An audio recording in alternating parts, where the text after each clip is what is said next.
অনুগ্রহ করে শুনবেন, আদ্রা থেকে হাওড়া যাওয়ার জন্যে ট্রেন নম্বর 18004 রানী শিরোমণি এক্সপ্রেস।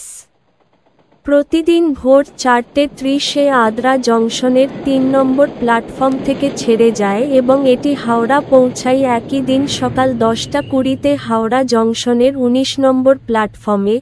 ট্রেনটির মোট যাত্রাপথ 283 কিলোমিটার, যা অতিক্রম করতে সময় লাগে 5 ঘন্টা 50 মিনিট। এই ট্রেনের গড় গতিবেগ 49 কিলোমিটার প্রতি ঘন্টা এবং সর্বোচ্চ গতিবেগ 110 কিলোমিটার প্রতি ঘন্টা।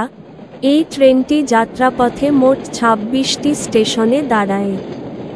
এই ট্রেনের জেনারেল ভাড়া 105 টাকা।